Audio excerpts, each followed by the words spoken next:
Hello, everyone. My name is Lou from the Halcyon Guild, and it is my pleasure today to introduce Johannes, who is the typical host of these videos, but we're going to flip the tables here and interview him. He has just recently published his book, Heidegger on Death, and I've been reading it fairly closely. And so I want to take this opportunity before enrollment for the course closes. By the way, check out the course in the description below if you'd like to enroll and hear more about what we're going to discuss today. I wanted to take this opportunity and ask him a few questions about the book. And so welcome, Johannes. Hello. Thank you. Yeah, Niederhauser, as we call him. I'm just kidding. So this was a book that came out of your dissertation, and that's a big commitment to write a dissertation and a book on a single topic. So obviously you were very energized by this. Why did you come to write on Heidegger and death? Well, I should probably, I mentioned it before, but I say it again. I taught Heidegger. I'm an autodidact when it comes to Heidegger. So I never had a lecture course on Heidegger until my PhD. And I remember my Dr. Vater, Miguel, saying to me when I came to his lectures, he said, "No, there's nothing there's nothing new for you here." I didn't tell him that this is the first time I'm attending a lecture course on Heidegger. So I read Heidegger on my own, started reading Being and Time in 2010, aside from my studies in economics and politics and philosophy. And in 2000, if I can just ask, did you take no courses because you weren't interested, or they weren't offered? No, there weren't any. Okay. No, there weren't any. So in the university in Italy didn't have. There were two philosophy courses. There was a very small part of it, and then I went to King's to do my MA, and I had there were no courses. I mean, Heidegger was mentioned in one lecture, but I didn't ever do a full ring on Being in Time or the contributions as you would do, for example, at least back in the days in Freiburg or other places. So there was. So I had to read it on my own. In 2013, this is the second year of my MA, of my master's degree. I read this one here, Was ist Metaphysik? What is metaphysics? And this is one of these. I read some. I had heard that this is an important essay back then. Mm-hmm. So I ordered it from Klostermann, and there's an introduction which Heidegger kept coming back to. Mm-hmm. And in 1949, he adds on page 16 in the German the following: Auf sich zu kommen lassen den Tod, sich halten in der Ankunft des Todes als des Gebirgs des Seins. And sein, being, is crossed out. So he says, I'll shorten this a bit. He says that death is the Gebirg of being. Gebirg now can be translated as mountain range, which would be literal, or something like the concentration or gathering of concealment, sheltering, etc. I still have some notes down here, initial notes. I read this in Munich, and I didn't know what to make of it and wanted to find out. Wow. So the next years were spent reading more of Heidegger on my own, and the more I read, as for example the contributions, death keeps not just coming back, but is I would say at the very heart of his thought. Excellent. And I think many people who are listening to this will probably be English language speakers, or if they're not English first language, they may read Heidegger in English. And so it's actually somewhat rare to come across somebody, at least, being over here in North America, who has had their first encounter with Heidegger in German.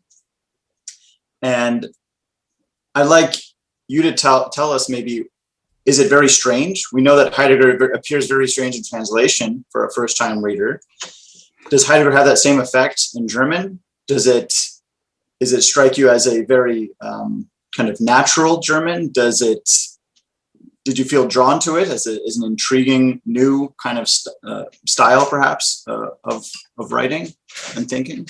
Well, some of it you could say on a superficial level is, of course, outlandish, but that's philosophers.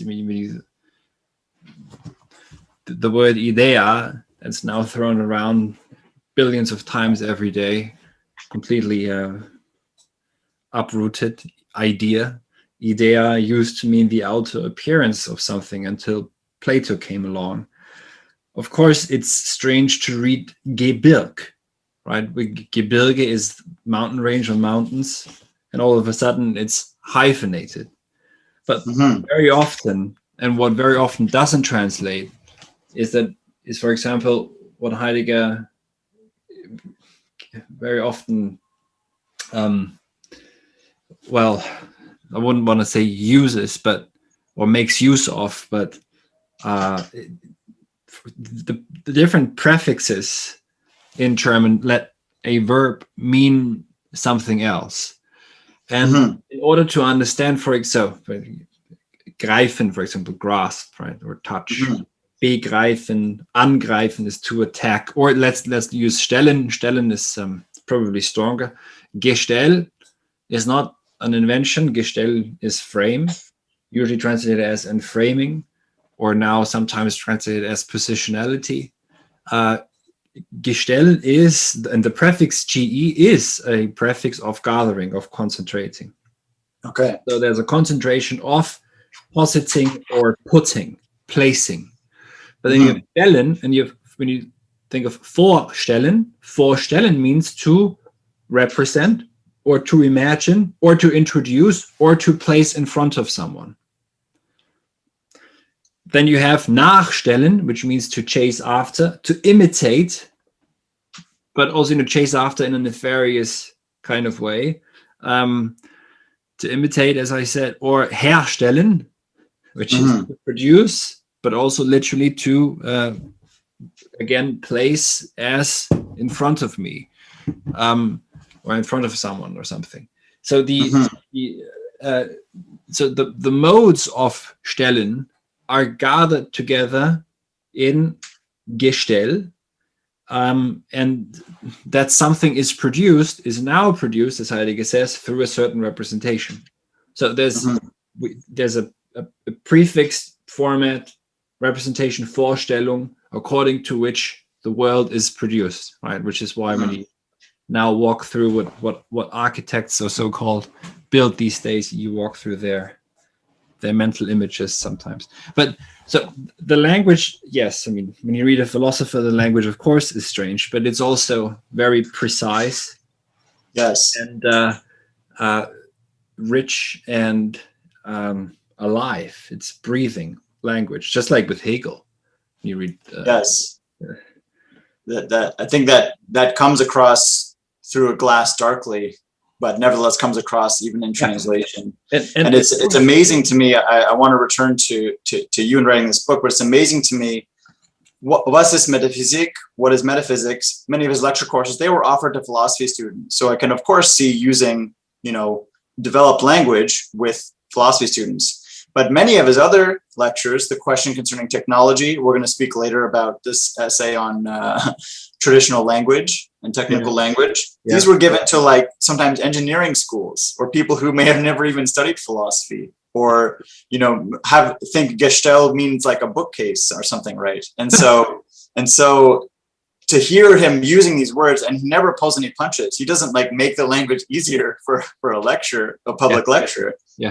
I just can't imagine people like going and his lectures were always overcrowded, right? You couldn't get in. They were so popular. Yeah. Well, it's a different time. George Steiner, I think, in one of his books on Heidegger, says that he first heard a lecture about him, didn't understand a single word, walked over to the library and tried to and found one of his books on Aristotle. Read you read. I mean, Heidegger himself says. Cardinal Lehmann, by the way, says the same. He reads Heidegger for the first time, this essay as well, and doesn't understand a word. Heidegger describes sitting on the bench outside of Meßkirch, his hometown, trying to read Leibniz and others and not understanding anything. I probably didn't understand much of this. But the, it's... the way we speak now, in terms of our language, very often it's already pre-formatted, right? It's cliche after cliche after cliche, and it must. If it's not clear, then there's an immediate outrage, and it must be, of course, wrong if it's not perfectly understandable all at once, which is one of the detriments to philosophy. Weirdly enough, actually inside academia. As much as outside as well, of course. No, Heidegger has that provocative statement, making itself intelligible is suicide for philosophy. But if meaning is to be as readily available in every communication, it just the priority is making it as readily available as possible. We'll talk about this. There's something about concealment that is being lost. So anyway, so you're now in graduate school. You're thinking you want to work on Heidegger and death. And so do you just start reading Being and Time? Do you just start, how do you proceed to undertake this study? Me? Yeah. Well, I started reading Being and Time when I was still in Italy. Okay. And it took me 3 years or so to read it. And during this time, realized that there's something there in death that I don't understand, but there must be something important. It wouldn't be at the heart of the book. And so I put together what they call a research proposal, and reached out to Miguel, and he gladly accepted, and I thankfully accepted the offer as well. So I wanted to find out was es mit dem Tod auf sich hat, as only the German can say. What is at stake in Heidegger when it comes to death? Why does he, for example, say that in Contributions that death is the utmost testimony to being, or that death is the mountain range of being, that there are fissures of being, etc.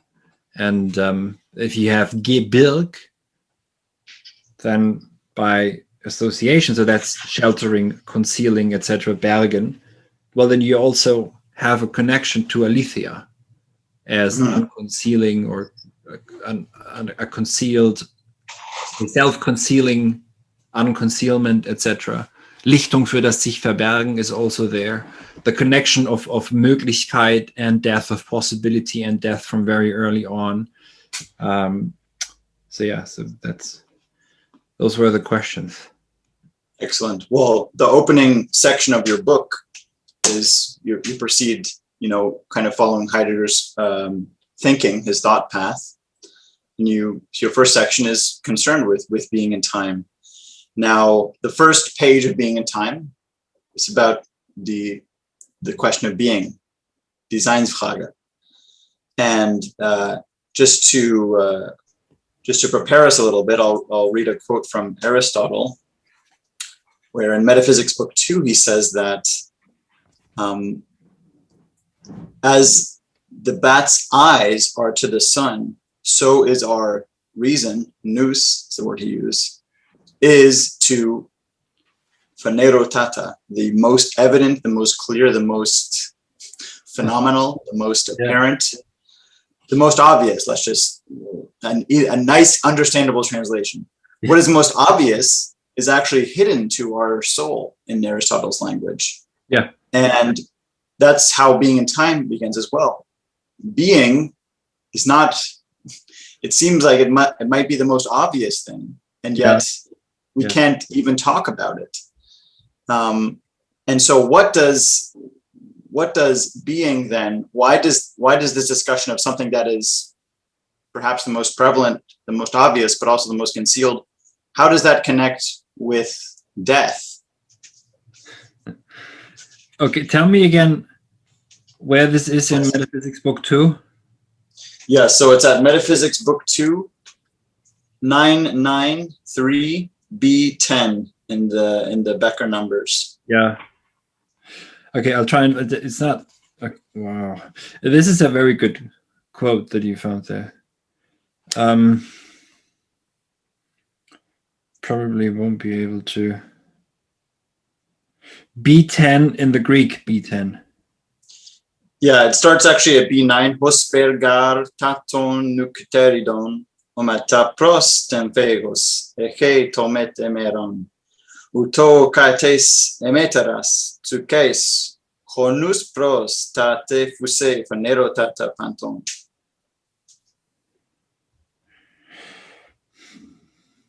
Yeah.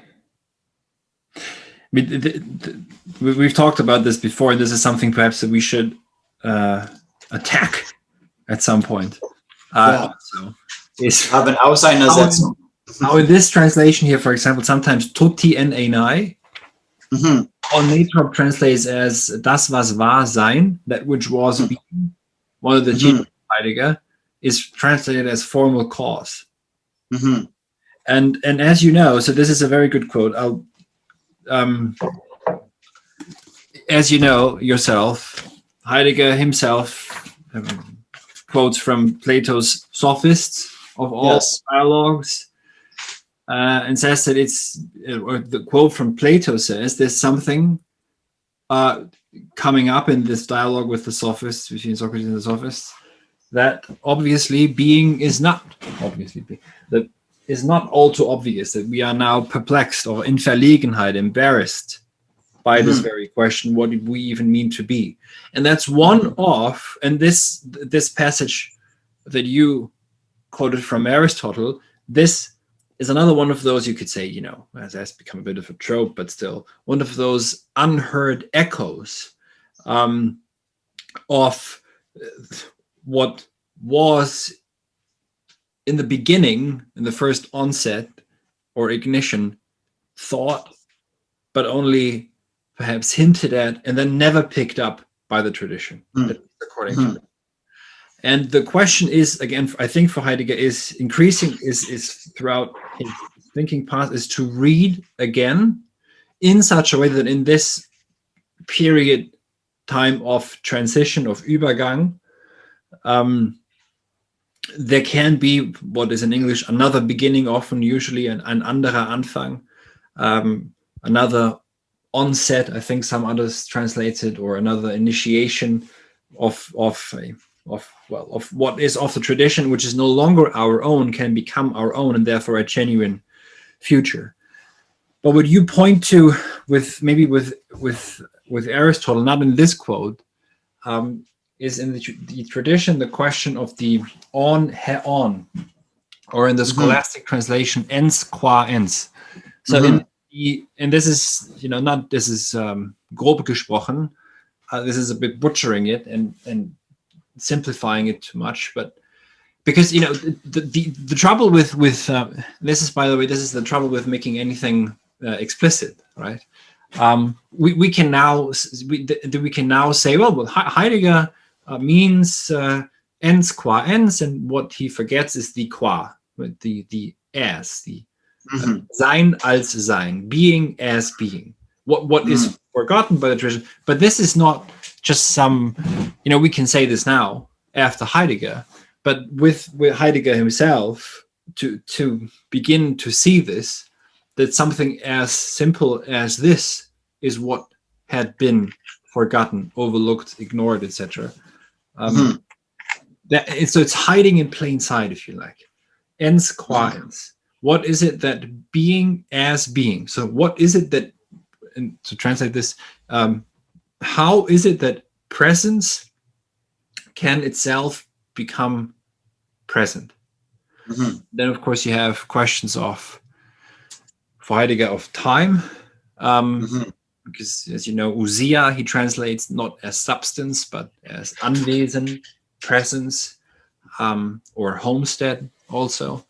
And then what is the connection with death? I would say tentatively this, and also this is just this is too short, but that maybe just to leave some hint is death is that which is never available.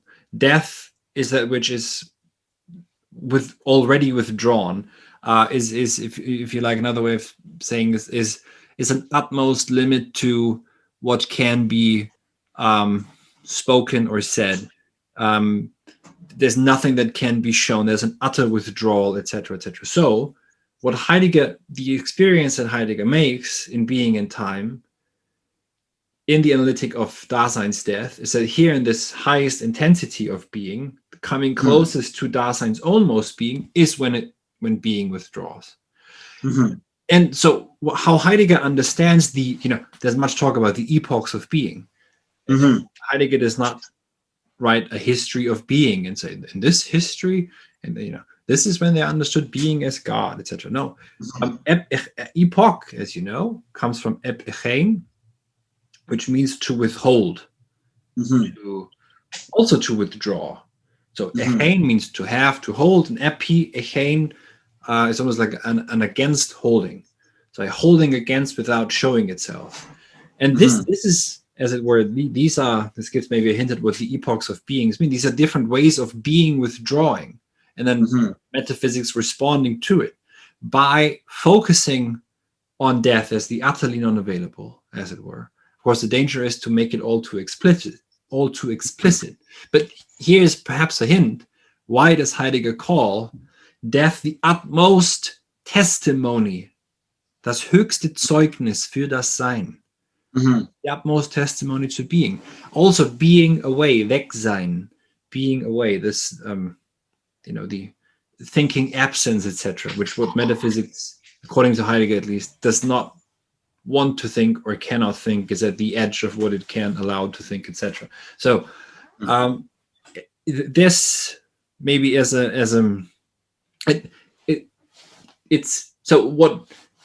not to make, he doesn't make something up, but something has genuinely been forgotten. And his immanent critique of philosophy is, where does it get its validity from, right? And so, but let's come back to your question. By focusing on death, I think Heidegger and Aletheia, together with Aletheia and ecstatic time, he does begin to see, I think, what perhaps remained unseen but was there. Let me just try and get my notes. Excellent. That's a very good overview. And you used the epochs of being, the destiny of being, which is a thought that comes to Heidegger after being in time.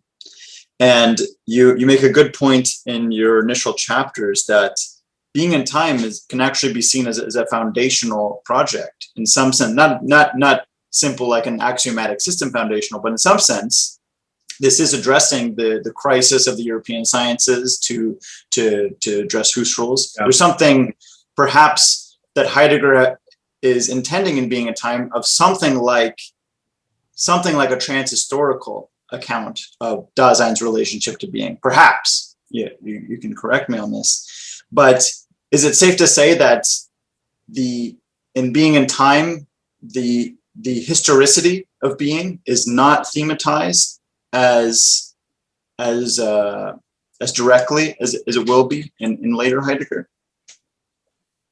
Yeah, but That's fine. By the way, this is where Heidegger coins the word Virtualität, Okay. virtuality, in Being and Time, following Count York, who understands Geschichte, history as, but we have to be careful with the word history. But Yes. York understands history. He doesn't fully yet make this distinction that Heidegger will draw between Geschichte and Historie. But York understands Geschichte or history as virtual, Wow. as virtual. So as a Kraftraum, a realm, or a space of force. Right? So we get manliness, etc. Virtue is another one of those. So virtue and virtual is connected. The meaning of the virtual as non-physical, digital, or made up by a computer, but still with some, ontological status that's up for debate, as you know. That only comes up in the 50s. But it must be connected to, in some way, to force, and also interestingly to history. Maybe that's something we should keep in mind. And York understands, this is after the historicists, and Nietzsche tears that project down. Yes, obviously, but still, Geschichte or history, for some reason or other, becomes important. I mean, we could also say, follow. I mean, I'm never going to follow Courgevet, but I think if there is an end to history, that's when history. Dann ist die Offenbarung. The revelation of history is only at its end. Maybe I don't know, but maybe that's why it's becoming so important to thought. And what Heidegger is trying to do is, as you know, is in this moment of an enclosing of metaphysics, which is not to say it's excluding others. No, it's just it's coming in itself to its highest, and therefore also coming to an end. And Hegel himself says that there's a great boredom and silliness about this age of transition.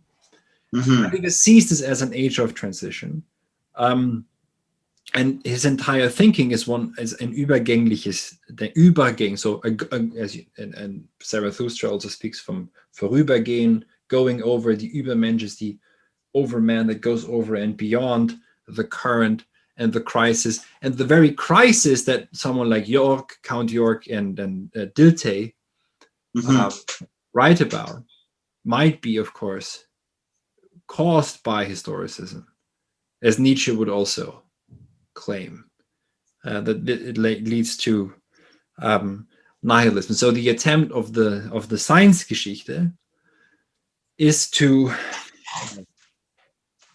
ask how. I don't want to say this because you turn anything into like too simple a label or so, but how can that which is of the tradition be taken over, what's worthy of it at least, in such a way that it becomes a genuine future and not pastiche, kitsch, or complete self-exhaustion, but a genuine open future that is that of mankind today, which takes seriously that it is a globalizing world, as Heidegger, interestingly, as you know, often points out. And at the same time, it does not sort of try and fall back into some epochs that it then wants to romanticize and live as if in a dream or so, but to be genuine with the essence or realm that is ours, and that is connected to the question of ends, of thinking how it is that a something or a being comes into its being, so that something is genuinely allowed to be itself. There's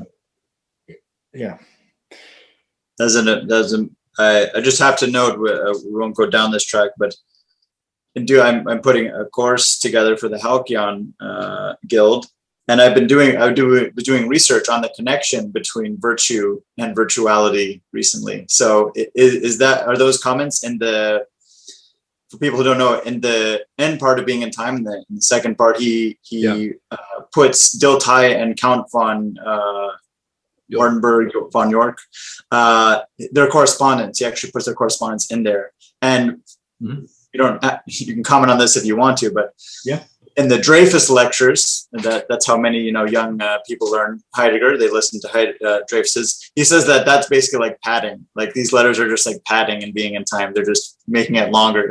They don't really need to be there. No, they're very important. But this, because there's something lost to the word Geschichte does not exist in any other European language. Wow. Now, there's histoire, l'historia, history. That's it. There's no word for Geschichte. Even the Diccionario translates it as weirdness. Yeah. I sometimes think of it as tidings or betidings or tidal waves even. And this distinction between Geschichte and history is absolutely is fun. This is why, sorry, but the entire Dreyfus operation to me is one where it gets really to the core of Heidegger. Is where Dreyfus himself and all of his acolytes, all of them, as if they were trained to do it, say, don't worry, this is something we don't actually have to consider.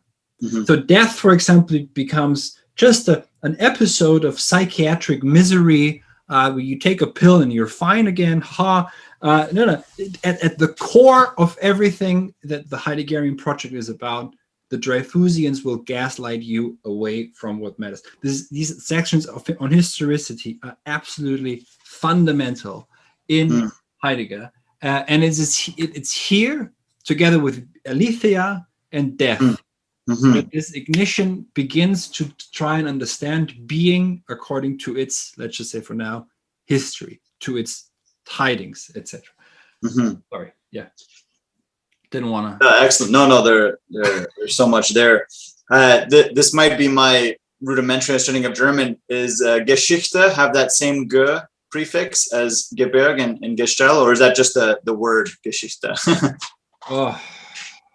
We'll have to look that up, but I just thought of that. Yeah.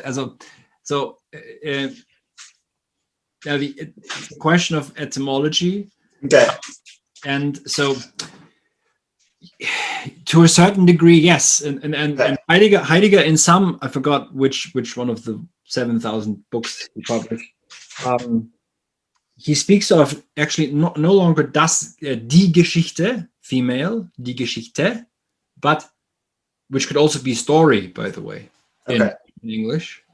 But das Geschicht, and Schicht is layer. Okay. So das Geschicht could also just be layer upon layer upon layer upon layer.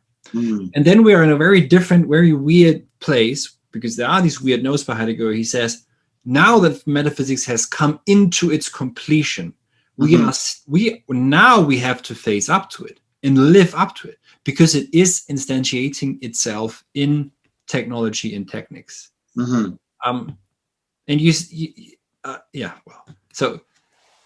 but yes, I mean, in general, you could say in Geschichte that there is the prefix "ge" is there even just by if it's only written and by hearing it, but so Geschicht or Geschichte has to do with Ereignis in German, with Schickung, destiny, sending, etc. And Geschenk, gift, right?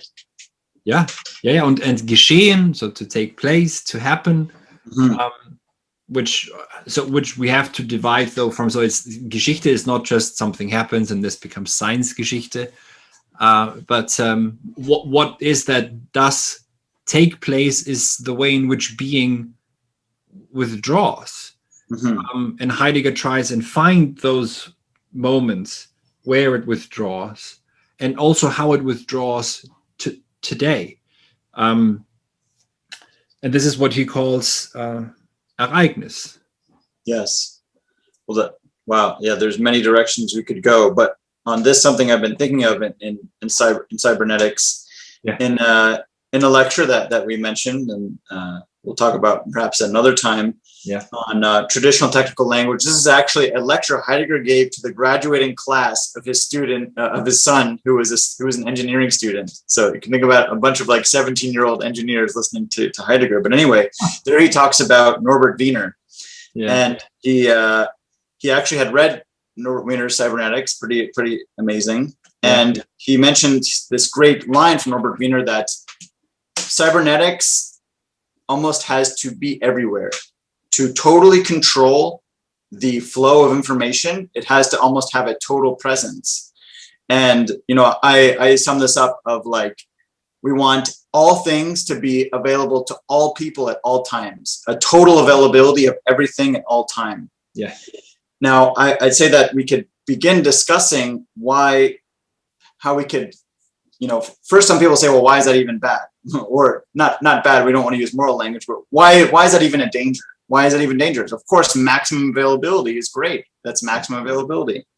But I think that this notion of the appropriate, kairos in Greek, the appropriate, what is proper to a moment, is not something universalizable. It's not something that's easily moved around and given and shared and exchanged with, you know, easiness. There's something about resistance. There's something about appropriateness. And this is how often words like eigenen and ereignis are translated in English as something like appropriate.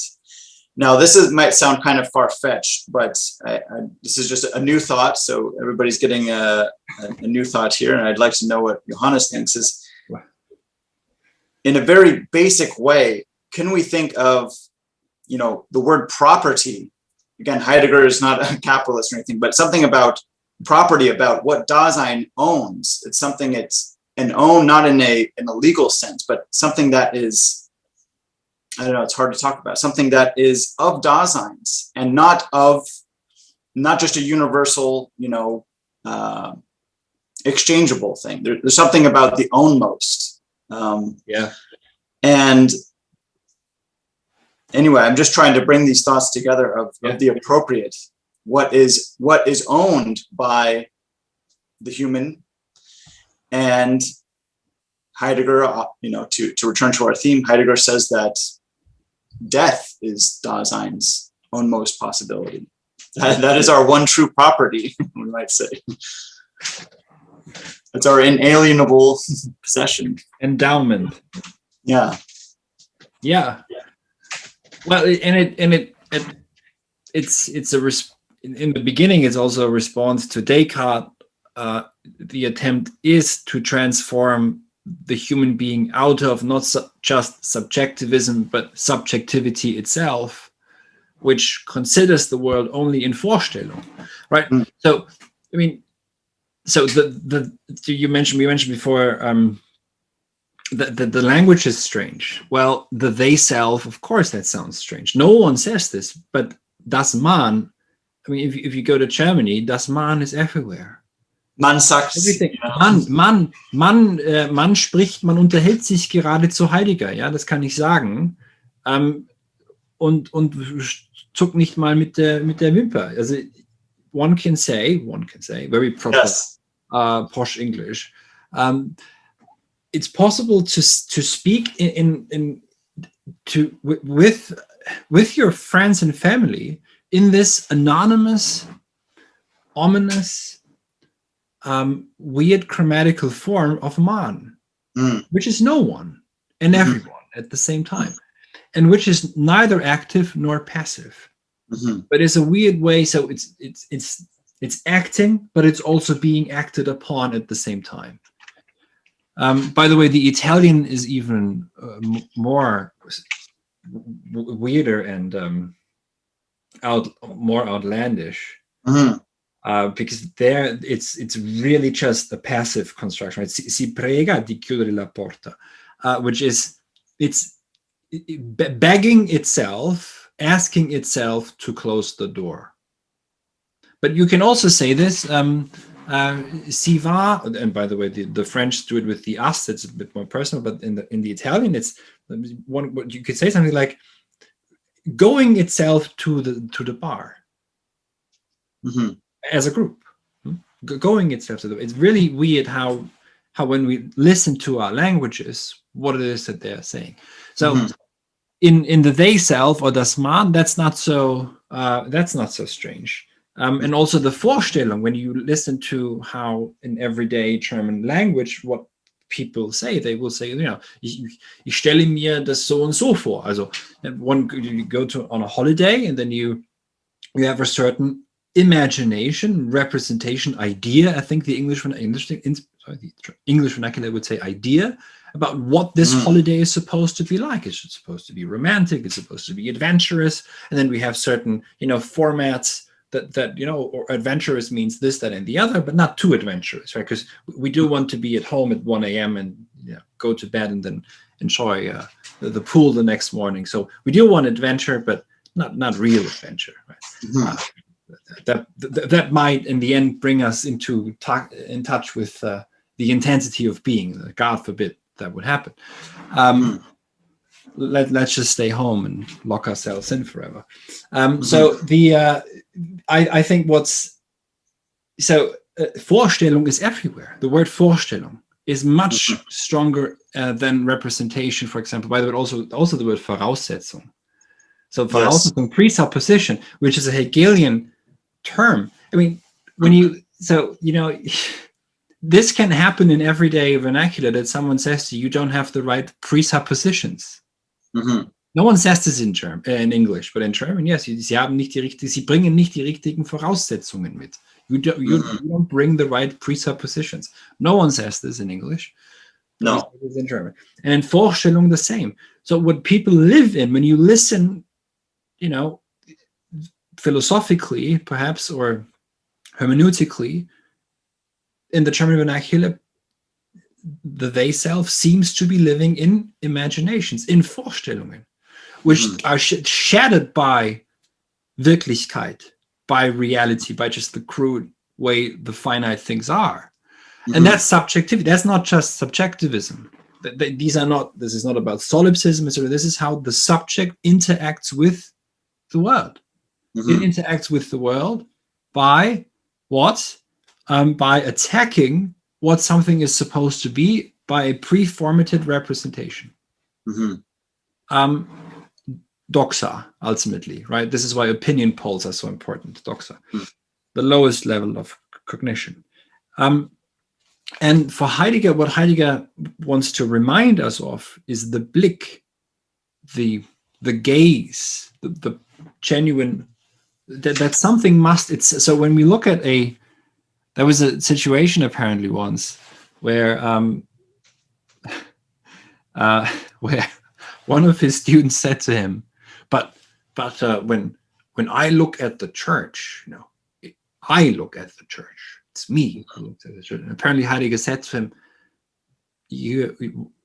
why are you here? You haven't understood a single word of what I'm trying to say. It's the church. So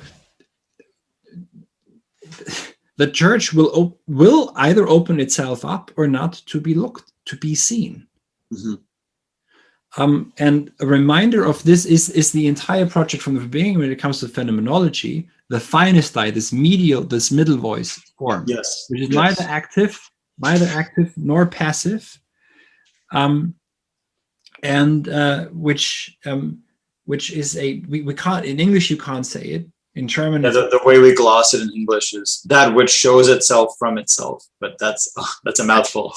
It's awful, and it sounds objectifying, right? It shows itself as an object, so it is active, but maybe we could say something. It's so the church, right? St. Paul's, for example, here in London, or one of these churches by Hawksmoor. Say St. George's shows itself sometimes, and this is why you can walk around a city forever and never see what's right in front of you, because it never occurred. So this occurring must take place, of course, and it's not the subject with its representations attacks everything where it goes.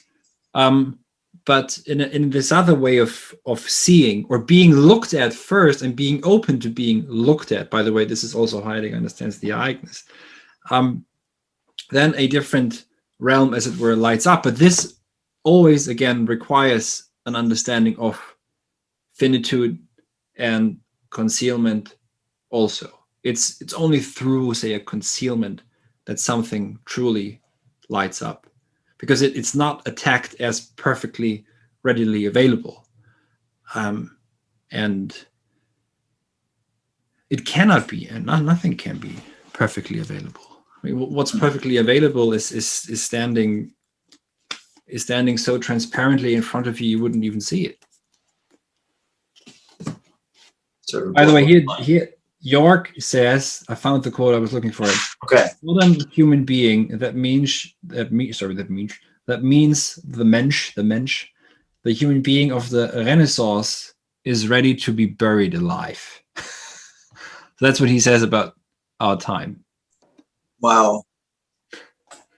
I've been doing a little research on Dilthey, a very interesting figure, and actually important, because there's one book that argues, I'm not saying I endorse this, but it argues that actually Dilthey, more than Husserl, is formative for Heidegger. As much as he criticizes Dilthey, he does he sees Dilthey's project as approaching something, and Dilthey's, he never wrote it. You know, many of these Germans never write their magnum opus. They have notes on them, but they never finish it. You know, the will to power, Nietzsche, or Husserl's ideas, things like that. Anyway, Dilthey wanted to write a critique of historical reason. What is the historical? This was a theme for Neo-Kantianism. And anyway, Dilthey, he ultimately tries to approach it through the idea of Weltanschauungen, worldviews. And Heidegger is very, very critical of ideas of worldviews. And Dilthey also approaches the concept of Erlebnisse, lived experiences. And to some degree, in Being in Time, Heidegger uses the language of horizons, which is Husserl uses that same language of the horizon. Gadamer later talks a lot about fusion of horizon, things like that. Would you say that horizon, perhaps one reason why Heidegger turns away from that language to some degree, is because that still has a sense of Vorstellung in it? Is that too strong to say? Yeah. I think I say this in the book too. Yeah, I think that's where I'm getting at. What would you say something about horizons and Being in Time? And I mean, look, a scholarly note, you have to say that the horizon is Fichtean. Okay. So one could say, but you know, then you can get into trouble when you say this, but one could say that there's a residue subject or so in Being in Time, etc., etc. But ultimately, it's not just, you know, this kind of sort of a decision being made that this sounds much. But he does say, yes, in the letter on humanism, for example, that the language wasn't there yet, but when you read Being in Time intensely, there are passages, moments when it's breaking completely the language. I mean, away from what the book purports to be, at least in the beginning of it. I think that it's not so much a sort of a decision for or against something. It's simply it comes itself.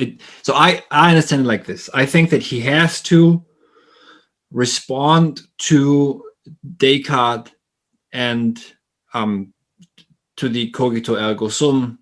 Okay. As he does explicitly with sum moribundus, I am insofar as I'm towards my death, and then step in on the battlefield on that level. So he wants to have an ontology that's fundamental for the rest of the sciences. Okay. which is grounded in Dasein, which is no longer a subject, but which one could corrupt into a subject, perhaps. Yes. But I don't think it's a strategic decision afterwards or so. Okay. But there's a pull towards radicalizing the thought of concealment, which is there in section, well, on the first page. So, it's not obvious. It is concealed. Even if it is, and then the first prejudice, even if being is the most obvious of all concepts, then that would mean it is the most obscure. Paragraph 7, it comes back. The importance of concealment for something to announce itself as a phenomenon or in a phenomenon. And then also, of course, the paragraphs on, or the chapters on truth or aletheia and death. So I think simply that, and this is what happens to anyone who thinks and writes, is that if there is a genuine question, then he does move further into where, for whatever reason, we can only say in hindsight, but he has to go in order to try and be able to say what it is that he's beginning to see. And much of it is already there in Being in Time, but the language fails, right? So the notion of Lichtung is almost there when he speaks of the lumen naturale, which is also mentioned. And yeah, but also Möglichkeit, to think being as the possible, is already there in Being in Time, but not, as it were, fleshed out. Yeah.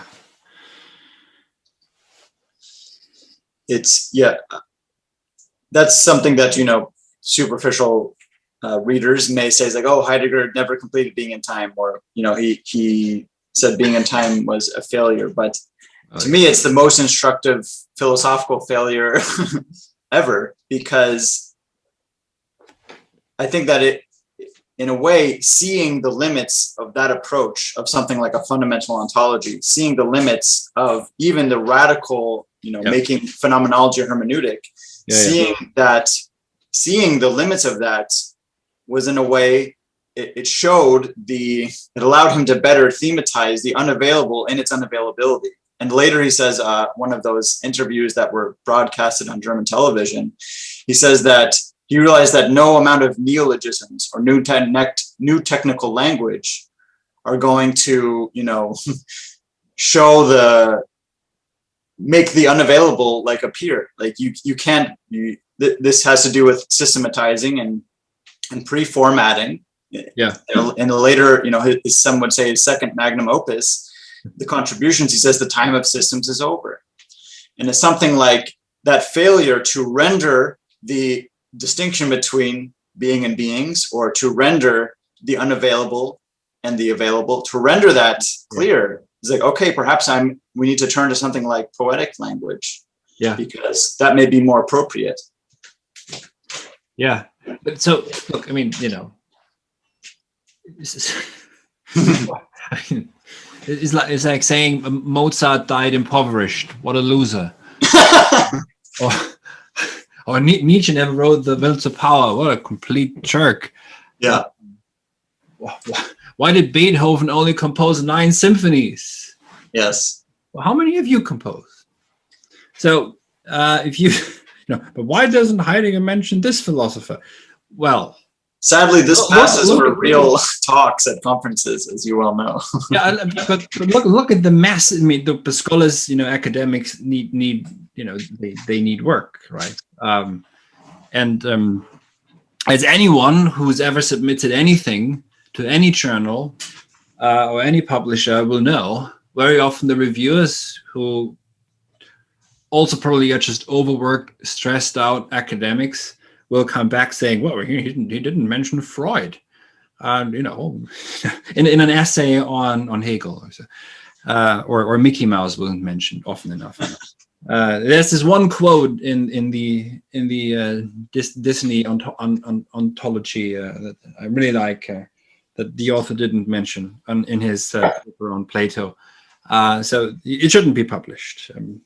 So this is not even worthy of consideration, because it is just scholarly nonsense. But what the question that is not superficial is the question: why does the book end on a question mark? And then what does the question mark open up? And then also perhaps what is it that occurs right after? What is it that Heidegger has to? Why does he write on the essence of truth, which is on Plato and the cave allegory, where he radicalizes the thought of aletheia further and further and further? And also the thought of erblicken, so gazing at, or this profound looking at something opening up. And what, however, does shift is that Möglichkeit, the ownmost possibility in being and time, is still one that enables. So it is in that sense really, you could say, transcendental, even though Heidegger has had pains to say it's not. But it is still entrapped in the being of beings, the presence of beings for the sake of beings. Now, in hindsight, I think one can say that the battlefield Heidegger had to go into was that against the ontology that begins with Descartes and fight it on its grounds. But then he has to step out of it and think being in its own right, being in its own right, but also out of from within being and from within Ereignis, but not for the sake of beings, but only for the sake of being, which in itself, this is why death is important, because death is what lets you go of the importance of beings, of what there is, insofar that it is. But then from this thought of the poverty of being, etc., and its relationship with the nothing, the wealth of beings shines again anew. And so the Möglichkeit is transformed into something of really connected to love. So no longer possibility, no longer enabling, but a Geschehen of Lichtung, so an occurring of clearing, where through a love of being, of being, literally, of being to us, the wealth of beings alights again, but in their own right. So there's a gifting, as we had before as well. By the way, I wanted to mention something else, coming back to Dilthey briefly. And this is something I found striking. This is Dilthey. Okay. So, because you mentioned Erlebnis before. Yes. Experience, Erlebnis, and subjectivity. This is important. And Heidegger, already in Being and Time, moves away from it. Why? Because in this strange, and Hegel is not yet there, right? So we shouldn't, this is one of the issues with deconstructivists, for example, they're all subjectivists. There is a reason to, once the subject becomes the grounding moment of modernity, it has to play itself out. And you cannot just go back and say, oh, they shouldn't have. And Heidegger, this is ridiculous to say, but once it is at its utmost maximum, which is perhaps where we are now, and I'm going to be academically and say, this is what I call, as you know, the apocalypse of the subject. Right? It's coming. It's beginning to be visible. Subjectivity is beginning to be visible to anyone who's still there, and also at the same time, the apocalyptic dreams that are going around the planet. Anyways, so what Dilthey says about history, and this is striking. So kann der von innen determinierte Mensch in der Imagination viele andere Existenzen erleben. In this way, the human being who is determined from within can, in his imagination, experience in a lived manner other ways of existing. Vor dem durch die Umstände beschränkten tun sich fremde Schönheiten der Welt auf und Gegenden des Lebens, die er nicht erreichen kann. So, in front of him, before him, in representation, in Vorstellung, as it were, to the limited one, to the limited human being, foreign beauties of the world light up, and regions of life which he or she could never reach. So basically what Dilthey is describing in the 19th century as a response to the crisis caused by historicism, which relativized morality, etc., is a response of utter, what we would call, end of history subjectivism. I can sit in my little cubicle, pulling up ancient Greece, ancient Rome, ancient Egypt, and delve into, as Foster describes it in The Machine Stops, the most bizarrely far and foreign and far away beauties and regions of life in the world, which are not real to me at all, but just there, as what York would call it, in a virtual manner. Because Dilthey did not want to leave behind the relativism, strangely enough, of historicism. Yes. But when you connect this, as he does, with a subjectivism that's unquestioned, because it doesn't ask what is the subject, what are its limitations, this is how you end up. So in the 19th century, here's a German a commentator who says basically, we can live virtually. Wow. We can live in our inner imagination and be connected to any epoch. We can go back to Protestant Germany, or the days of the Holy Roman Empire under Charlemagne, or perhaps the days of Caesar Augustus or so, and live in it in our imagination, in our mere inner Erlebnis, Zusammenhang, which is, however, of course, when you think about it, it's just the crudest subjectivism, and actually is a complete denial of where we are. York does not say this. York would wants virtuality understood differently, so that history is a space of force which inspires something in us today. But not for Dilthey. For Dilthey, it's literally you're shut in your little cell, your little pot, as we would say today, perhaps, and you engage with particles from history and are sort of really sucked into what we would now say a digital virtual reality, which is weird that we say reality because there are no things in there, but yeah, so this is striking, and Heidegger already very early on sees this. So if say someone says that he doesn't succeed or blah blah blah, well, from the beginning, no one sees that there needs to be being in the world before anything like the subject-object dichotomy can even occur. At the time, no one sees it, and this is after 500 years or so. He brings it back out and then pushes, however, towards, after having responded to this, ending on a question mark. And the question mark is not a breakdown, but an opening up to the path itself. It's not finalized. It remains a question that that then begins to, as it were, clear itself, open itself, and yeah. So I don't think there's a breakdown, but I think I've said it enough now. Yeah. No, that was fantastic. I mean, it's a fantastic quote from Dilthey. Just as a bit of comic relief for everybody, so we're getting heavy.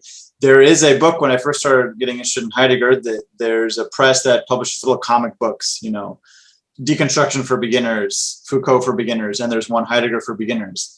And they actually give an illustration of Dasein. And I'll show, hopefully this will show up okay on the screen.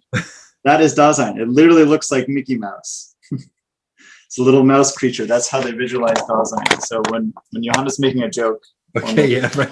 Mickey Mouse literally is there. Yeah. They literally, Mickey Mouse is important. Anyway, so yeah, through research recently, I've been diving more and more into the German 19th century, which is what we're discussing with Dilthey.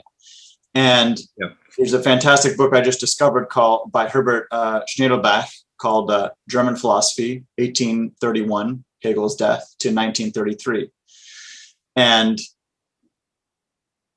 from that, and just from looking at people like Dilthey, Emil Lask, Hermann Cohen, Heinrich Rickert, these are all people that Heidegger studied with either directly or intensively. And many of them are extremely concerned about this issue of historicism and relativism. And they built up this incredible hermeneutic sort of tradition addressing this issue of historicism that, as far as I can tell, has basically no parallel in English language, maybe in other European languages, but the English scholarship that I'm somewhat familiar with, they were, it was British idealism during this same period. So they were having totally different discussions. And really the ability to navigate this question of historicism in relation to history, I think has not been recovered. That language, Dilthey, and Rickert has this book. It's all about trying to understand how we can talk about history in it. He's coming from neo-Kantian framework. Anyway, so I haven't fully appreciated how steeped Heidegger is in the question of historicism and history. And I think there's a lot of interesting things to learn there. The one thing I will say is that for Dilthey, as you said, it is this question of trying to navigate the relativism versus something like universal validity. And so striking. I read this years ago, but I hadn't read it since I've learned all this. But Husserl's sort of definitive essay, Philosophie als strenge Wissenschaft, philosophy as rigorous science. Yeah. He explicitly calls out Dilthey because he wants to fight that kind of relativism. He wants to argue for something like universal validities. So, of course, Being in Time is dedicated to Husserl, but Heidegger is also a very, very careful reader of Dilthey. So he is right in the middle of these very high-powered discussion of something like history and something like universal, foundations for even understanding history. And I think the paradoxes and aporias that have to navigate in the discussion are so rich, and I think it explains why Heidegger's language can be mysterious, because he's actually, there's a developed tradition that he is already radicalizing that much further. It's quite remarkable. Because look, this is simplifying it, but the alternative to what Heidegger is after, and Hölderlin also. Mm-hmm. Hölderlin is the first one who tries to think again from out of the origin and realizes that there is grief to be had about the loss of antiquity. Mm-hmm. And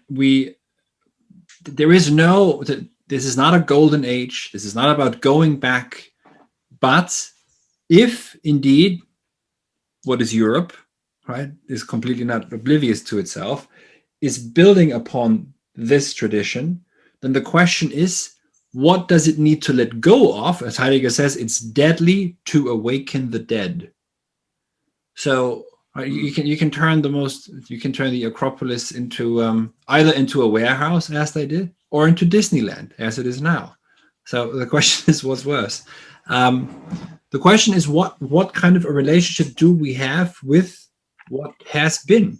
And in a gewandelte form, so there can be a gewandelte Wiederkehr, a transformed or a recurrence in metamorphosis. So not a recurrence of the same or of the identical, but a recurrence of, I think, of the like, but of that which there has been a metamorphosis. Because it's interesting, this is not to oppose the technical, rational, instrumental world, but it is the technical, instrumentalizing world that actually uses these particles of an imagined histories, and builds these weird fake non-places, either digitally or in reality, and doesn't seem it's you know, it's an uprooted rationality, as if you like. And the question is how, it's one of grounding oneself again, and finding ultimately, finding a home, for Heidegger. And yeah, it's very important that we see Heidegger as really trying to ask these questions without bringing some moral pre-formatted judgment, as if technology were an evil that must be overcome, like a Luddite, or as if it were the most wonderful thing and we have to embrace it. There's a great you recounted an anecdote to me that there's somebody writing a book on Heidegger and said Heidegger would hate this index, and the scholar said, well, I don't really care. There's actually a relevant note that I came across recently. So in Das Buch des Anaximander, Heidegger's lecture on Anaximander, he writes, Wörterbuch sind deshalb, wenn sie zum Auslegen gebraucht werden, so unentbehrlich, wie sie gefährlich sind. Dictionaries are therefore, when they are needed for laying out, as indispensable as they are dangerous. That's gefährlich. Yeah, and this, so very important. There is, in speaking a slogan, but there is no authenticity without inauthenticity. You could actually say the more inauthentic you become, and the more you become aware of this, the more the authentic possibilities light up as well. There is also no Geschichte without history, without Historie, without also historiography. And there can be no fourfold without Gestell and framing, interestingly enough. And of course, Heidegger uses a dictionary.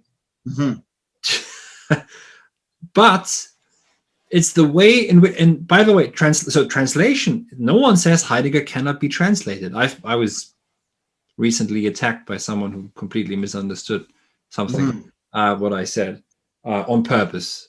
But it would be ridiculous to claim that everything that can be said in ancient Greek can also be said in French. No. And the French vernacular can say certain things that in German would make no sense. If you translate idioms, that's when you realize, right? To beat about the bush. That's right. That makes sense in English. When I say den Busch schlagen, in German, it makes absolutely no sense. Yeah. But here's a funny story. I know someone who sometimes says in English, I'm hot on a piece of cake. Yeah. In German, you can say, ich bin heiß auf ein Stück Kuchen, which means I'm really craving a cake right now. So that makes sense in German. If I say I'm hot on a piece of cake, that sounds so fucking, sorry, that sounds really ridiculous. This sounds really absurd. So I want to, no, we're going to get, if I don't cut this out, we're going to get the explicit mark or something. Explicit language content. Be careful, formative. But so what a dictionary does is provide, but of course also, there was actually just now, I think by Cambridge, they just published this year by someone, one of these remarkable scholars, forgot his name, of course, who spent his life to publish a new version of an ancient Greek dictionary, which is not sanitized as it was done in the 19th century when they took out all this more sexual I saw that. words in the Victorian age. Yeah. Of course, but dictionary, but the dictionary meaning of logos doesn't tell us anything about logos just by listing 50 meanings. It just lists 50 so-called meanings. That's right. But what it does, and if we think of aletheia as truth, could we perhaps say unconcealment, as Heidegger is the first one to do, or logos as gathering, or perhaps Ereignis not as event, but as something else entirely, maybe Geschichte not as history, but maybe really as weirdness or tidings or tidal waves or betidings or abidings, as Jack Krasuki suggested to me, that perhaps it's abidings of being. So look, I think that we need the dictionary, just like we need books to study, but the question is one of accessing, and this is for another completely. So I think in that maybe this is a technical understanding of language would say, as you know, and maybe you can say something on this too, is to understand language is just a tool of information and communication. Therefore, it's neutral, and everything can be transmitted. And what is ambiguous must be disambiguated. And there are these massive disambiguation processes going on, but in a poetic understanding, poiesis, understanding of language, there's an opening up of language. And it so happens then when you translate a short fragment from Heraclitus, that one or two lines can turn into an entire paragraph, can turn into an entire book. Because it spans, we just say physis scriptis diaphiles just mean nature likes to hide itself. We've said nothing. It sounds spooky, but we haven't thought. It's an invitation to think, to translate physis. Is it self-rising? What would self-rising mean? What would describe it as a phenomenon, etc.? And that's so the dictionary is the first step, maybe also a second, but then you cannot stop there. But I think in a technical understanding of language, it is just a dictionary, which is also why these translation tools work so well. When we think about what are they translating? Are they translating? First of all, they're not translating poetry, but they are translating the ever same cliched language particles that we spend our lives with, which is why I think also why in English over the past couple of decades the word like has become so prominent. I'm like, this is like, it's never proprio. In Italian it's a quasi. Bishop De Gennaro told me that when he has Italian students, sometimes they say l'essere quasi e come, so being quasi, it's like, and then he said no, l'essere è proprio, being is properly. So, but no, it's like, I'm like, so it's just a type, and this type is already known, so I can be added to this type, and then this type is already a formatted, objectified meaning particle that I know, and that everyone else agrees on, and then they can also be like this, but maybe not entirely like this, but also a bit like this, and it completely dissolves into, I was like, wow, right? This is at the end of it, it's just an emoji. And then of course, you don't even need dictionaries anymore. That's right. Then you just need yes and no decisions all the time. Yes, no, and of course, a dictionary index is very useful, but where is the danger there is lifting things out of their context as if they are readily obvious and available without that context. And I mean, I think everybody's had the experience of using, a translation algorithm when it gets to something difficult and it just comes out as totally ridiculous. And usually that's because there's something idiomatic, or there's just something that is not easily rendered into a formula of information exchange. Now, of course, there's always a catch-up game here. Of course, there are already incredible, computer programs that can generate more poetry than has ever been written, But I mean, we'll talk about that more, about technical language. But there's something about safeguarding the ambiguity of language that Heidegger sees in poetry, about safeguarding the ability for language to say and also to not say something. And this is where the potency of something so rich as a fragment of Heraclitus comes. I think anybody has had this experience when you learn even just a little bit of Greek and can somewhat make sense of a fragment. You just see it's something like I have the image of like a blossoming garden. It's like it's uncontrollable, the amount of thoughts that are suggested. Yes, and also, you know, unfortunately we're having this conversation in English, in a language that knows no cases. Yeah. No cases. How can you? Yeah. I don't even know how you translate Greek, honestly. Yeah, it's all prepositions. We have some remnants, like we have who and whom, an accusative case, but it's exactly right. There is a Gallicization. Okay, I take this back. There's a genitive. You still need the genitive for now. Yes. Just wait for it. It's going to go. The fragment of Heraclitus on fire, you know, which everyone knows, ever-living fire, etc. The question, for example, is when it comes to the word for measure, what kind of an accusative is it? Is it a direct or an indirect accusative? If it is a direct accusative, then it's actually that the measure, that which is measureful, balanced, is not really given by the fire, but is being allowed by the fire to give itself as measureful. So even here, you know, and this is not just scholarly debate or so. There are no clear translations of Heraclitus or Plato, and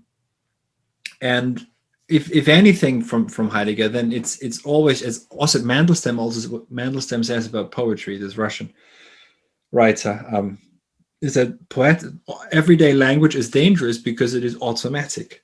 And the poet and poetry, they interrupt us. They interrupt us in the middle of the word and remind us again of another way of, literally of another way of being in the world, another way of thinking, and of being open to what there is and what there is not also. Yeah. And that's something that's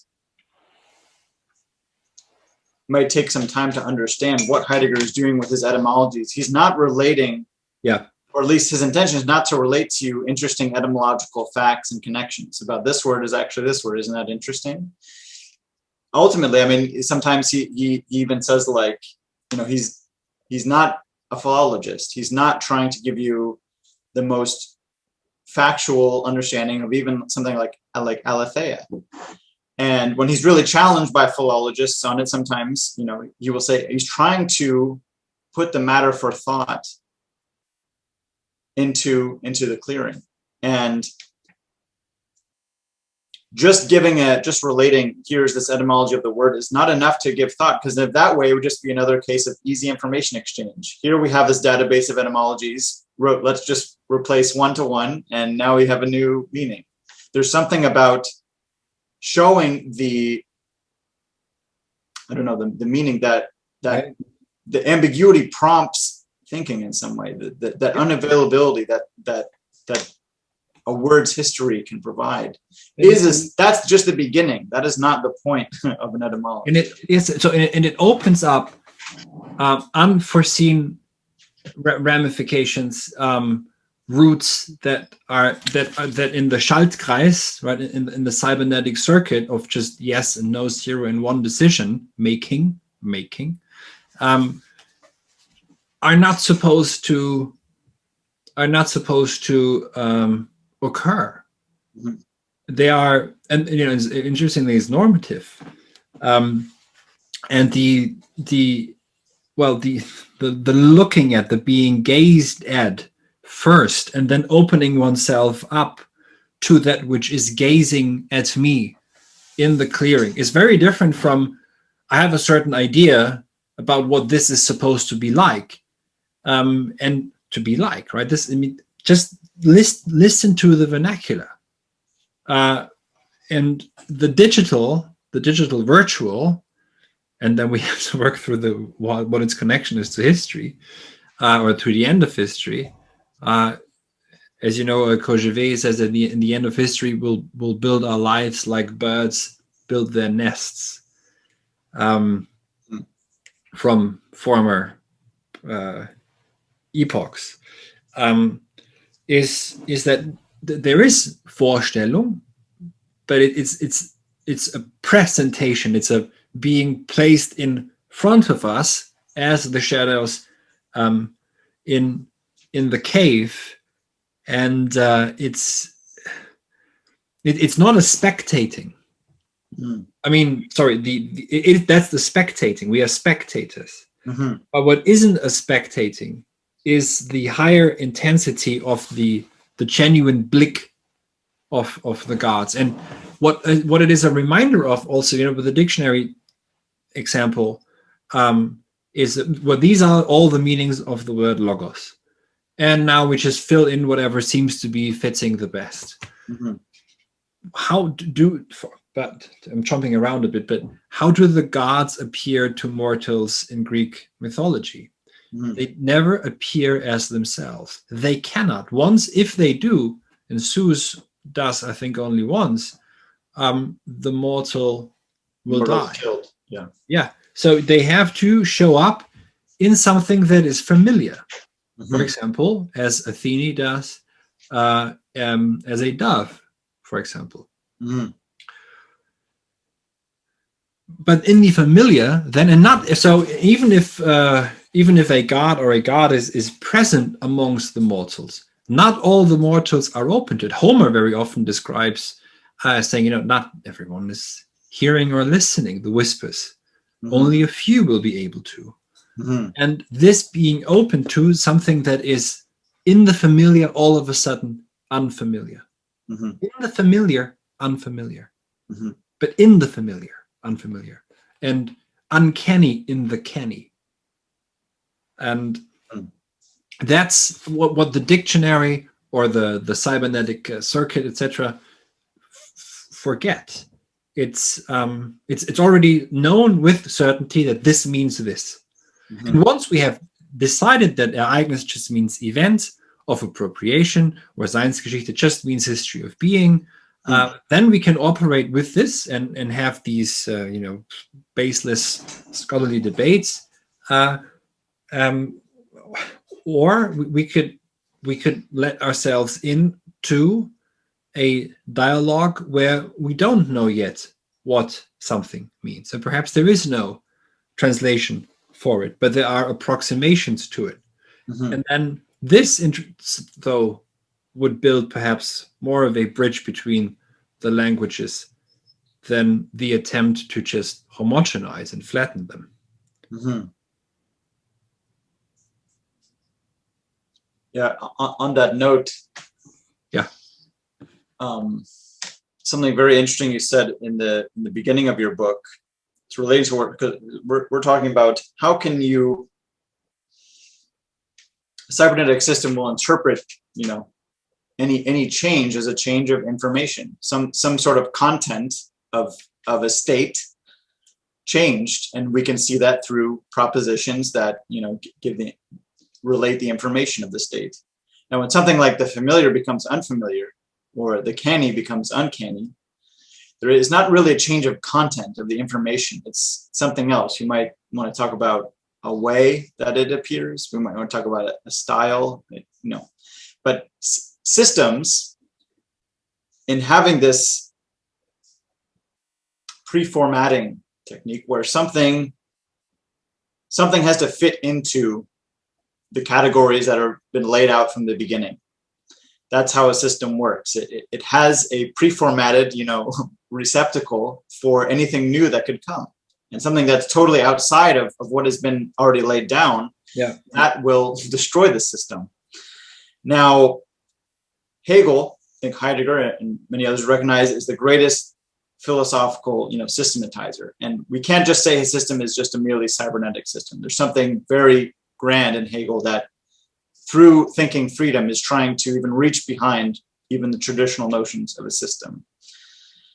But in the beginning of your book, you talk about perhaps how we might begin to think about the difference of being in Hegel and the difference of being as Heidegger is trying to think it. You said something very interesting that I hadn't realized before. Aristotle analogizes beings to being. He says pros hen, and the beings they don't participate platonically, but they're somehow they echo or they emulate or something the way that being itself is actual. I know this is mysterious. And you point out that by Hegel saying that being is the indeterminate immediate in the beginning of the logic, that's what being is there for Hegel in beginning of the logic. It's the indeterminate immediate. Hegel gives up on this analogy of being. And so we see for Aristotle, beings are in some way, we could say analogous or pros hen being. Hegel, at the end of the culmination of Greek metaphysics, gives up on this analogy. Now, how do you think about Heidegger stepping into this discussion with something like the ontological difference between being and beings?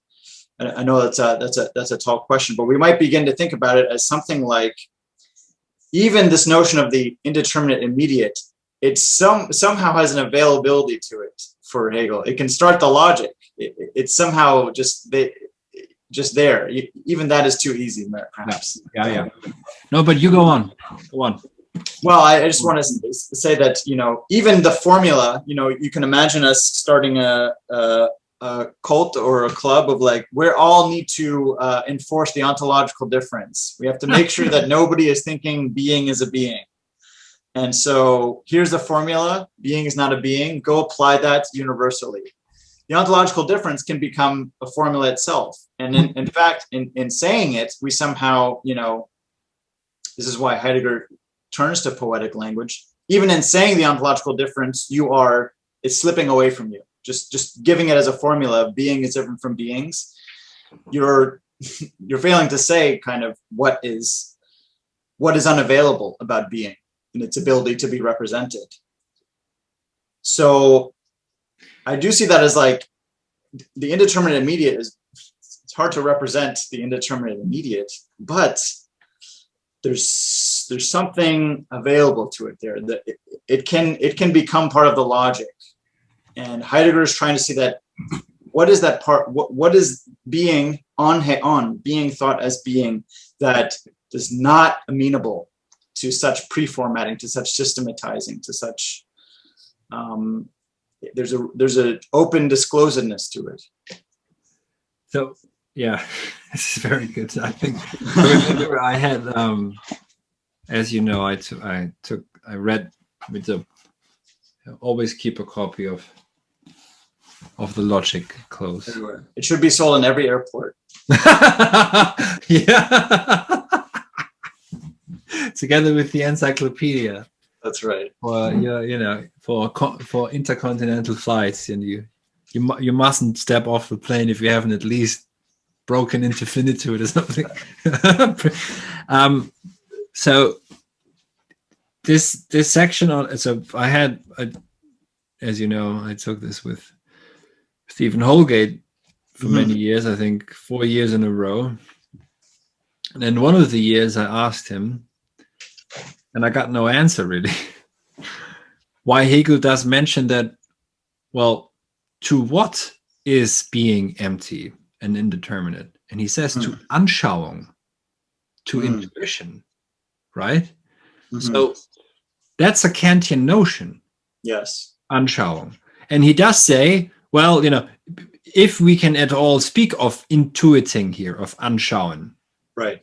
But then he says, or it is only this pure, empty intuiting itself. So there is a connection between thinking, being, pure being, and intuiting as an empty intuiting. So there is a connection made explicitly, which is, I think, very striking, very important, that he uses this Kantian notion of intuition, which is connected to representation. And that is what kicks off the presuppositionless logic, where also, and I think this is also striking, in the encyclopedia, always keep a copy of the encyclopedia close to available at a convenience store near you. Oh yeah, they sell it at every kiosk around here. That's how I imagine Germany. Just Hegel is in every single. Yeah. I mean, that's what we do. Absolutely. You could just, you go outside, people read Leibniz and spontaneous. They perfectly know they can recite Goethe and Heine. No one can really. He says somewhere, and I'm not sure I can find it now, which is in the beginning of, so the encyclopedia, it is here. This is striking. So the encyclopedia is the, and you can maybe also say something what you think about it, but is the repetition, and so this is, scholars will hate me for this, but is a repetition of the logic, but also, this is perhaps not profound enough to say this, but it continues its project and encircles the phenomenology, so the subjective logic and the objective logic, into one, which is, and it encircles the whole Hegelian project where philosophy becomes conscious and aware of itself. And in paragraph 86 on being, where being is repeated, where he says, das reine Sein macht den Anfang, right? Makes the beginning, we could say. Because it is a pure thought, etc., etc. But then he says something striking in the Zusatz, in the addition, which is not there in the logic. All doubt and memories, which could be held against the beginning of the science with the abstract empty being, are crowded out by the simple consciousness of what the nature of the beginning brings with itself. So all doubt and all memory, all recollection, gone. That's pretty radical. Wow. No prosen, no more totti en enai. Right. So the pure being is this purified being. A presuppositionless thought. To crowd out all doubt. This is, but go on. I think you want maybe. Well, there's something about that. Yeah. That is, I mean, you mentioned this to me before. The beginning of the logic, being nothing, becoming. There's something about becoming nothing and becoming, this movement that kind of sounds like alethic. Concealing and unconcealing. But he speaks from vanishing, verschwinden, verschwunden sein, having vanished, vanishing into each other, being and nothing. But this characterization that you just read from this Zusatz, it has that purity is available to us. It can be used as something that, as you've been saying, ignites, or we could say it's an inception of thought. It's somehow, there's no ambiguity in it, you might say. Ambiguity would be a doubt that is crowded out, perhaps. And I mean, we need to talk to a guild member, Philip, more about, he's doing dissertational logic. But yeah, there's something. I mean, there was a great interview recently with Robert Pippin. He just wrote a book called Philosophy by Other Means about philosophy and art. And for a long time, I've been reading him, and he's been very much the Hegelian, kind of attacking Heidegger. Yeah. But in this interview, he said that he's starting to kind of come around more. And one reason he gave is that Hegel does not really talk about finitude. Hegel does not really talk about the finiteness of something that is portrayed in, say, like Greek tragedy. And Yeah. he didn't say much more than that. You have to go into it, but there is something striking about this notion of being that does seem to be approaching something like the question of being, but yet in its very pure thought form, that is I mean, it incepts the logic. So that's a very powerful thing indeed. But that availability is ready for us. We can take it up. We can, as long as we are ready to think without presuppositions, we can begin that. It's available almost to our will. We make it. And that this notion of what withdraws in being, what is disclosed in concealment itself, that doesn't sound very Hegelian to me. No, because it must all be rendered explicit. So even if there is no, I mean, I don't think it was a strange honor to review a book by Heidegger, which I reviewed because in translation, someone translated his notes on Hegel. So I reviewed a book on Heidegger 40 years after his death or so, or more. And one of the things that Holgate said when it came out is that he's disappointed because Heidegger understands negativity as a horizon towards which the logic strives, etc., and not something that immanently emerges from out of the categories of the logic. Okay. I don't think that that's the case. I think that what Heidegger says is much more radical, and that's. I want to toot my own horn, but it's in my book too, in the second part on the Ereignis. Right. To Hegel, I actually do mention the vanishing of being into nothing, which I think Heidegger picks up on for in concealment, etc., and withdrawing, but also that Heidegger says that the negativity is radically is not radical enough because it can never, death, for example, can never lead to a catastrophe, a strephane, a turning, a sending from the gods, a steering, by the way, in a certain way, also a Kubernetes, in a certain way that can overturn completely a certain direction or a certain destiny or a certain sending, overturn completely and utterly. Mm-hmm.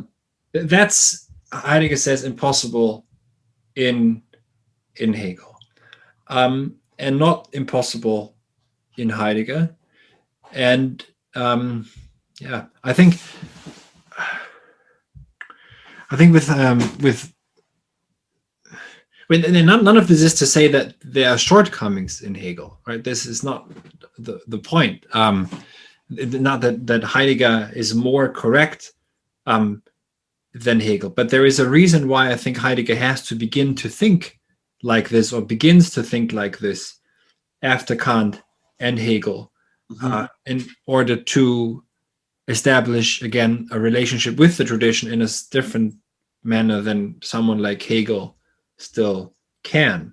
And as Heidegger says, it's unfortunate that Hegel could not have been removed further from the Greeks than he was.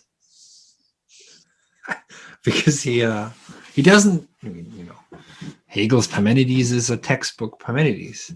Mm-hmm. Hegel's Heraclitus is a Heraclitus of dialectics. Mm-hmm. There is no dialectics at the time of Heraclitus.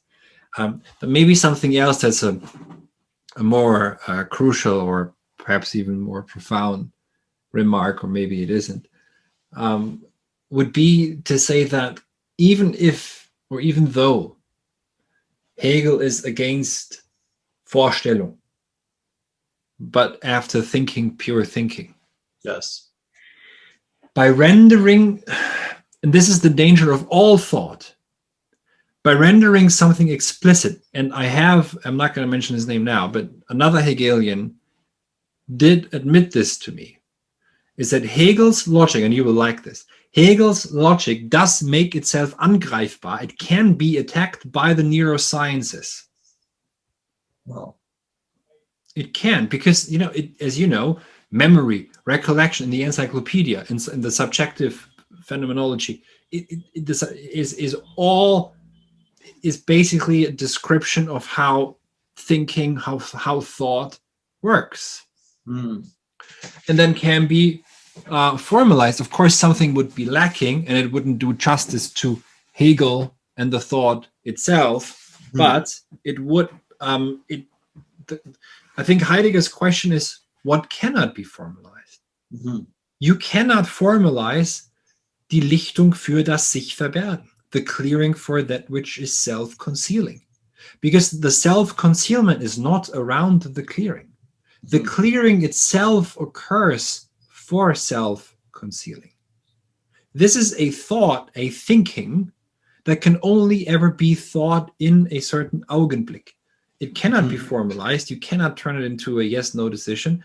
But it's unfortunate that you can turn the logic, not necessarily in all its detail, but you can pretty much describe everything and anything down to bits in its beingness, as Heidegger would hold against Hegel, even if Hegel is against ontology, etc. The logic allows for that, allows for this is the strange thing about thought, is when it becomes explicit at some point, everything and anything almost can become representational. It can become by saying something all too explicitly. Maybe this is what Heidegger means by this is the death of philosophy, when it becomes too explicit. Because then we begin to draw out, well, what's the method of induction, and what's the method of what is Aristotle's method actually? Right, and then we just have methods that we can apply, but there is no method. There are necessary moments in thought, and this is where Philip, you and I think would agree all, is that thinking has to think itself. Yes. This is but when it thinks itself, the danger is always, as also with language, it's language that reifies, it's language that objectifies, it's language that we can self-reify through language. I can call myself a computer in a metaphorein that's completely, bonkers, carrying over to myself something of another through an alienation. And so maybe this thought of concealment is a warding off of any attempt also at such formalizations. Yes, and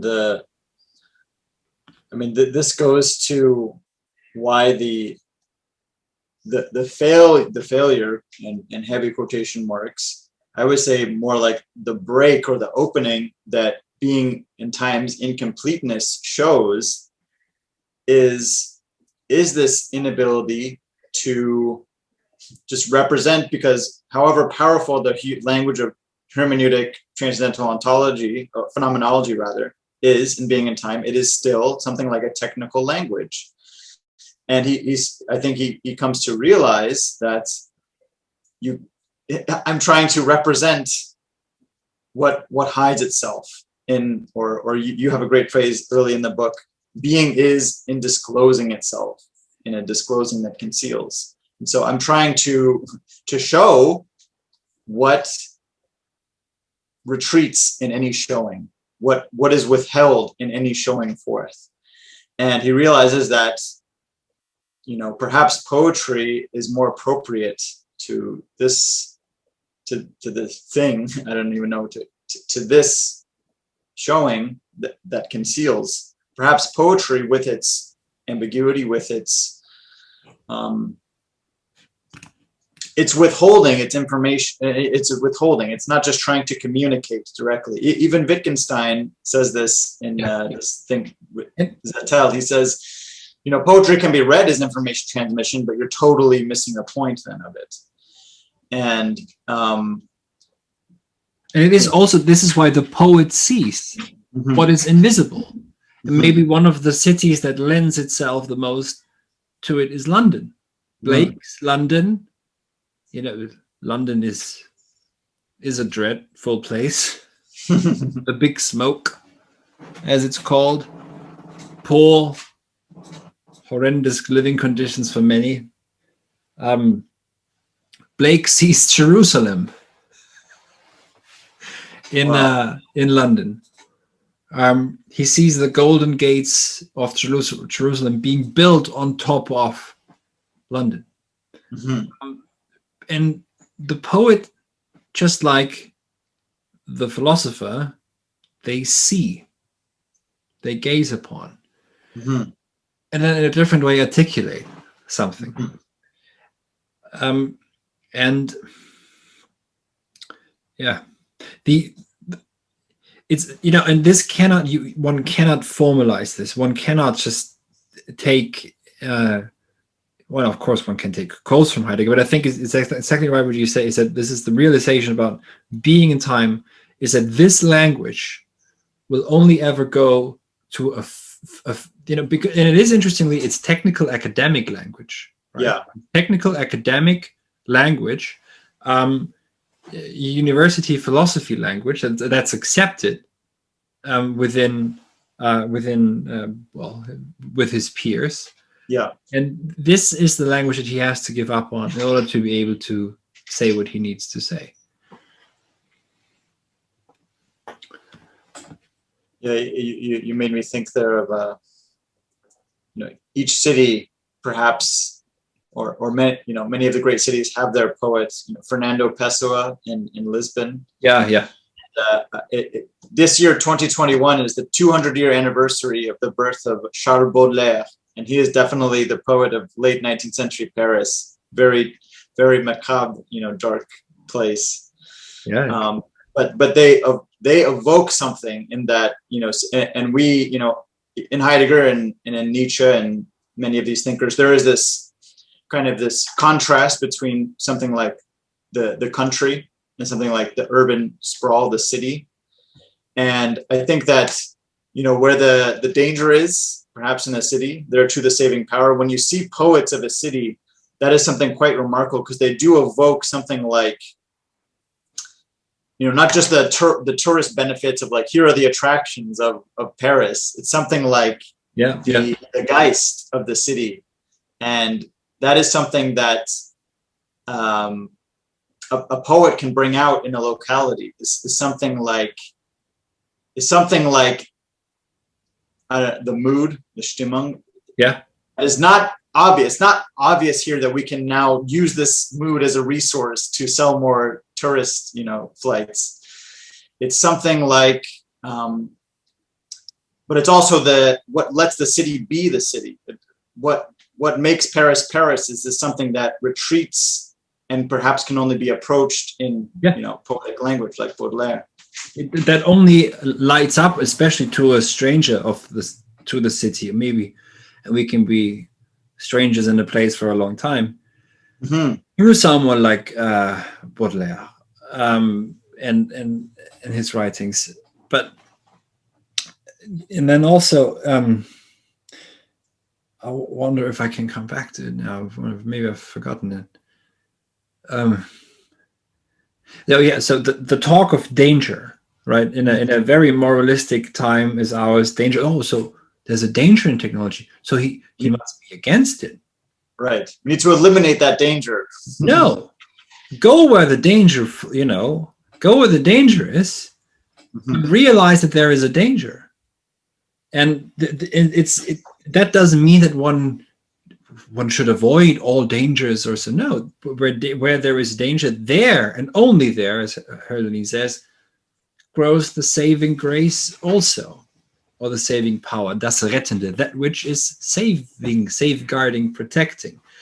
And I think that's crucial to realize that this talk of danger is not to avoid it, but to lean into its intensity. It's an invitation rather than a warning against it. The danger of language itself is dangerous, as we know from Plato's Phaedros, for example. that when language is, or writing is invented, not language itself, but writing is invented, is warned against, because it will destroy genuine recollection and remembering. Language itself, as Hölderlin says, now this is appropriate to say language, Hölderlin says language is the most dangerous good given to men by the gods. This is not to say you should stop speaking, because we could misunderstand each other or so. This is to heed that in anything that occurs, there is also a danger that is present. It might even be the danger itself that lets something occur in a sudden flash or so. And this is, as you know, in line with how Heraclitus understands harmonia, harmony. Harmony is not this flat, everyone gets along and everything's fine.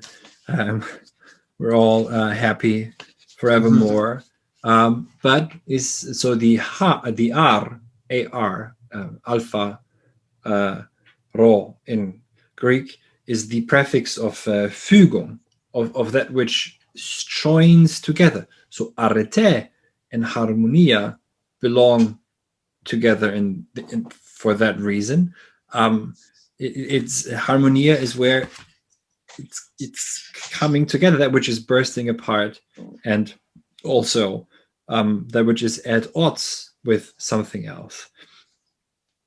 And this, so there is no clearing without self-concealing. There is no self-concealing without clearing.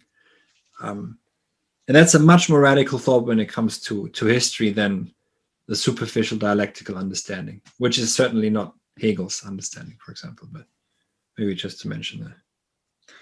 Yes, and overturnings. Yes, and well, this notion of a catastrophane, of a total overturning, that certainly runs counter to the idea of like totally secured, guaranteed progress. We've made gains and they can never be lost. There's a new translation of Nietzsche's Will to Power, and just an aphorism, it really jumped out at me when they're trying, this is actually an introduction, they're trying to explain, if everything is will to power, why don't we embrace the way that Christianity has deceptively gained such power? And what Nietzsche kind of suggests is that Christianity, in his interpretation, seeing a meaning in everything, literally from the way that plants are in the Middle Ages, the way that that the stars are shaped, the way that numbers, literally everything has a meaning that is important, and he sees that as an attempt to almost be completely secure from the problem of nihilism. There's no chance that there will be meaninglessness. We're secure now. We're safe, totally sheltered from nihilism. Yeah, and he sees like that is a delusion, a deception. And it's not that we need to be secured against nihilism, but as you were kind of saying, like lean into it, lean into the risk that language has, and never in a sort of cybernetic way hope that we can have this perfect language where it's totally risk-free, totally danger-free, and there's no risk within it. But you see, exactly, and thanks to the catastrophe that cannot be eradicated. The catastrophane, however much Dürrenmatt, I think Dürrenmatt, who wrote the Physica, the physicist, right, when they all go mad because they all found the world formula, one of them at least, said at some point, je mehr der Mensch plant, desto härter trifft ihn der Zufall. The more the human being plans for, the harder he's hit by chance or coincidence. So there is just by default, turnings waiting that are unforeseeable, precisely because any process of disambiguation will just show, once you've completely disambiguated a term, for some reason or other, it will just resist this containment. It will become And this is, I think, why we now live in, there are fake news and there's misinformation everywhere. There's this fear about that maybe information isn't so clear cut and so perfectly direct and communicable and objective and neutral, etc., etc., etc. Because it cannot be contained. And those who want to perhaps fare well in what's coming, they need to be able to withstand ambiguity to a very large degree, and very intensely so. If not, it'll be difficult. And we were going for a while, so maybe we'll wrap up soon. But just to kind of close, on the theme of your book, I'm sure it was happening in Heidegger's time. We certainly are trying to contain death, I would say, in our society. We put sort of old people in retirement homes. I attended a funeral via Zoom, not too long ago. That was an interesting experience. And yeah, there's this sense of death is kind of it's a problem that's yet to be solved. So we're just gonna stow it away until we have a solution. And here's a business idea for everyone, by the way. Your customers will never complain if you freeze them. If you don't bring them back, I mean, they're not going to complain. But yeah, sorry, go on. That's a good point. And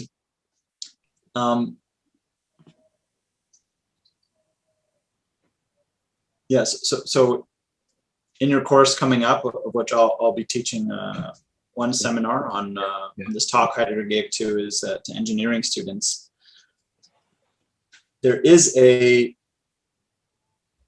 would be too easy to say that death is the obvious unavailable, but that's getting into a formula. But death as the concentration, the Gebirg, the concentration of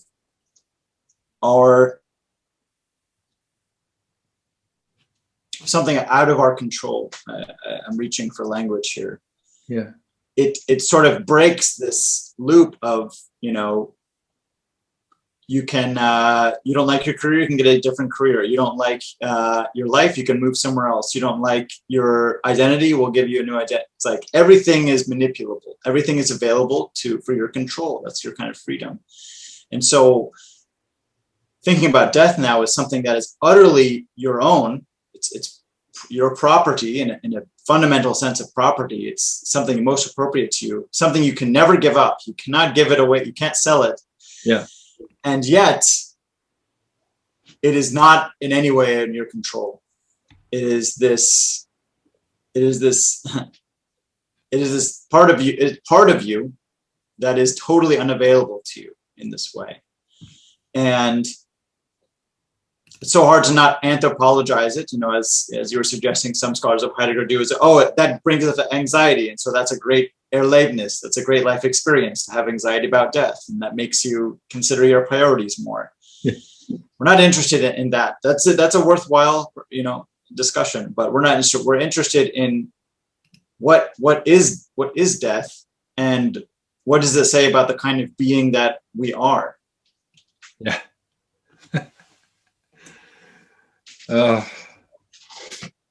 Well, it's the book ends with some references to Rilke. There was a beer at the time which they advertised was called Todlos, Deathless. Rilke cannot fathom why it would be called Todlos and then be put up on billboards, which are always reminiscent of Plato's cave, of course, remind us of that. But yeah, it's it probably is saying too much, but maybe I'll respond in a completely different way than what I've already said. Heidegger says in Davos that death is introduced in being in time in order to open up the future. So without death, no time, and without death, no genuine future. But just an extension of what is called life, not an increase in intensity or so, but it's death qua limit in the language of Dasein, of being in time in Dasein, that opens up the future of Dasein that Dasein can own and live up to. And without it, Dasein evaporates, disappears. And yeah, so perhaps, all this talk about the end of history is really just a constant denial of death and a constant fear of the future, and hence the apocalyptic undertones that are so rampant about the impending, inevitable, but certainly manageable extinction. I think that's a great note to leave our discussion on. Thanks so much for doing this little interview, Johannes. And I know to the listener, this is quite a wandering discussion, but I feel like we touched on some fertile thought paths through it. So if you're interested in the course with Johannes and myself, I'll be the teaching assistant. Check out the link in the description below, and feel free to look at the other videos on the channel. Thank you, Johannes. Thank you, Lou. Fantastic.